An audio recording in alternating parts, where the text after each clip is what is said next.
I remember when Rock was young, me and Susie had so much fun. Crocodiles are members of the family Crocodilidae, and along with alligators and gharials, they form the order Crocodilia. And crocodiles are pretty well known animals. They're among the first animals you'll learn to recognise, kind of like tigers, lions, and elephants. Crocodilians are one of the only surviving archosaurs, a group of animals that also included the dinosaurs. The only other members are the birds, which are the group of animals that crocodilians are the closest related to. And the longevity of crocodiles is probably one of the most well-known things about them. They've been around for a long, long time. We often talk about the fact that crocodiles were around at the time of the dinosaurs, but actually they kind of predated them in a way. Obviously they survived the KT mass extinction that ended the dinosaurs. However, they were also the only members of the Pseudosuchians that survived the Triassic mass extinction, which is a lesser known one. Pseudosuchians were pretty much the dominant animals in the Triassic. They were the dominant types of reptiles, and there were loads of different types of them, but crocodiles are the only ones that survived that, and they've survived every single mass extinction that's come since then. I think if there's any animals that are probably likely to survive the current mass extinction event, it probably is crocodiles, because global temperatures rising might not impact them quite as much as a lot of other animals. They'll still be able to hide in the water. And the fact that they've been around for so long kind of shows how successful they are. Kind of like sharks, the body of a crocodile is pretty much adapted pretty well to what it's doing. Pretty much all crocodiles are known for being pretty intimidating predators. The largest of them are the Nile crocodile and the saltwater crocodile. The crocodile's ecological niche is that of a semi-aquatic ambush predator that lives primarily in fresh water. And they're kind of the only types of animals that fill that role. Like around the world, they're really the only ones. You pretty much find crocodiles all over the tropics, not just in Africa and Australia. You get them across Asia, the Americas, pretty much wherever it's warm enough for them, they will be found there. And that's a market they've pretty much cornered.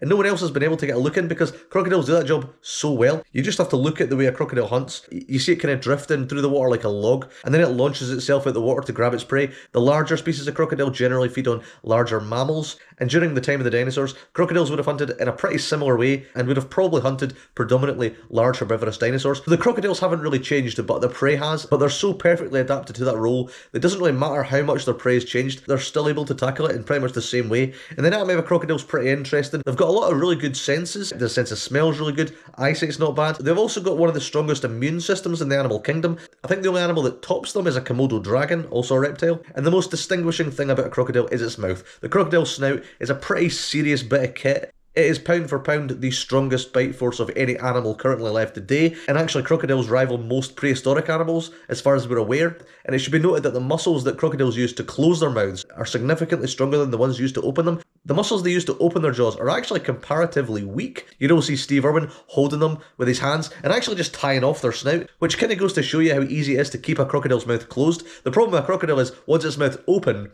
there's not a huge amount you can do when it shuts it. They're pretty much adapted to stay closed around their kill, and crocodiles don't have the ability to chew. So when you see crocodiles dragging their prey into the water, they're generally doing that iconic death roll to tear chunks of meat off because they simply can't do it themselves. Something that's also interesting about a crocodile's jaws are the fact that the bones aren't actually fused. Whenever you see people on the telly catching crocodiles, they usually tie a rope around its snout. That's actually not what you should be doing because there's these really small gaps in between the bones in their jaws, which are there for shock absorption, so the crocodile doesn't give itself brain damage every time it shuts its mouth. These can actually come away, and there have been cases of crocodiles that have been captured that have lost parts of their snout. So actually the safest thing to do for the crocodile when catching it is to actually tie a rope around its neck, which is very much not safe for you. So crocodiles and humans have always had a pretty close relationship throughout history. As I said in my video about lions and elephants, we evolved in Africa alongside a lot of different animals, including crocodiles. And I think our relationship with crocodiles is pretty easily understood because our relationship with crocodiles is pretty much the same relationship that most animals have with crocodiles.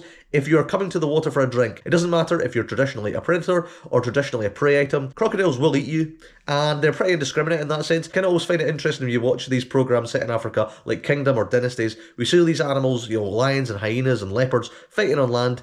As soon as they're near the water, they're just in the exact same boat as a wildebeest. It's pretty safe to assume that the first humans were definitely hunted by Nile crocodiles in the African savannas, and to be honest, that is still the case. People still get killed by crocodiles. Nile and saltwater crocodiles, particularly Nile crocodiles actually, probably kill more humans every year for the purposes of feeding than any other animal, I would wager. And so many deaths as a result of crocodile attacks go unreported just because they're generally in quite impoverished areas. So the number of people killed by crocodiles each year is probably a lot higher than we actually are aware of. And we have kind of turned the tables on crocodiles to a degree, not to the same we have the other animals. I think because crocodiles are in the water, we're generally away from them for the most part. We do farm crocodiles for meat and for leather, but to be honest, that doesn't really strike us quite as much as like canned lion hunting. We don't tend to think of that as a massive injustice, even though it is a big predator. And I think it's interesting to compare the of way we view crocodiles and lions. Realistically, two of our earliest and biggest predators, and we revere lions to quite a high degree, as I've already said in my video for that. But crocodiles we don't really revere, and that is primarily because they're reptiles, they're perceived as cold-blooded. Because they've been around for so long, we generally know there's something almost otherly about them. They live in the water, so we can't really connect to them. They're reptiles, we can't really connect to them. In the same way we can connect to a lion, we can look at a lion and identify with it because it's a social animal and a mammal. Crocodiles, we can't really because they're just so different from us.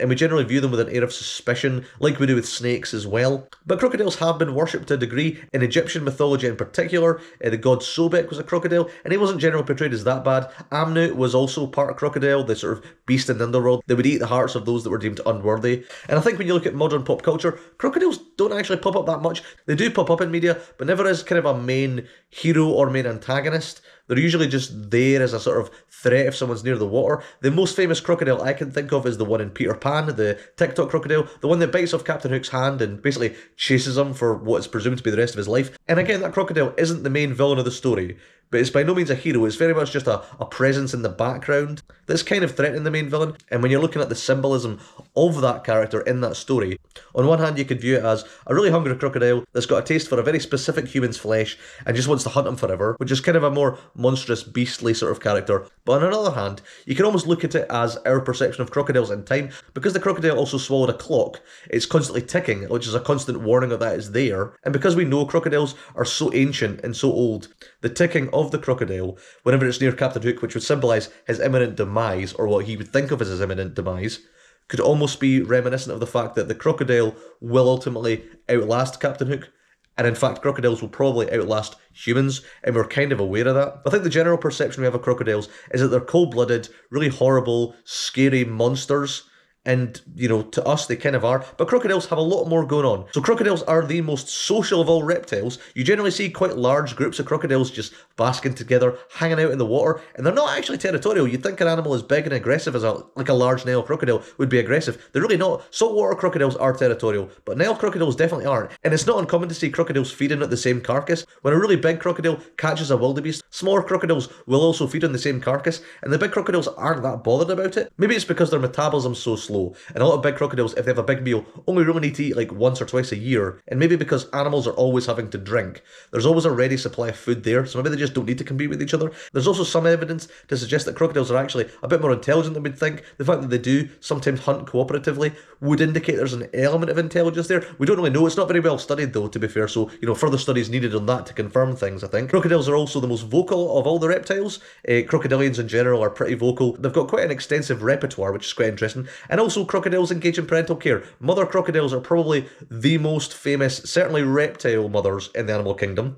They will guard their nests pretty aggressively, and even when the eggs hatch, they'll still look after the young. It's not uncommon to see mother crocodiles carrying their young in their mouth when they're really vulnerable and young to get into a safer area, and a lot of them look after their young for quite a while after they've hatched as well. So yeah, crocodiles, far from being unfeeling, cold-blooded monsters, are actually pretty tender, especially for reptiles, considering very few reptiles actually engage in any parental care. Crocodiles and crocodilians in general actually stand out quite a bit. So I think our very biased perception of crocodiles as these unfeeling monsters is actually quite far from the case. So yeah, to summarise, crocodiles are really cool animals. As I said, they've been around for a long time and we're very aware of that. We've had a pretty long and yet uncomplicated relationship with crocodiles. We've kind of always viewed them as monsters that lurk in the water, and that's pretty much all they've ever been to us and pretty much all they ever will be to us, because that's all they are to most animals. But despite that kind of monstrous reputation that they have, they've definitely got a softer side. They engage in parental care, they're quite social. I think crocodiles are definitely an animal that we have a bit of a misconception towards, but ultimately that's one that's not really going to change because it kind of suits us. So yeah, let me know what you think of this video. What do you think of crocodiles? You got any crocodile stories? I once did an internship with crocodiles in Belize, where I didn't actually do that much crocodile surveys, but I have assisted in the capture of a crocodile, and I've actually picked up an adult crocodile with one hand.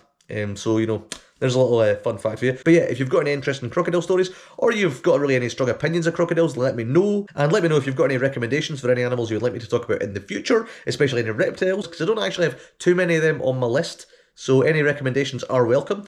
And yeah, as ever, feel free to like, comment and subscribe. I don't know if you don't want to, it's perfectly fine. And I'll see you next time, and goodbye.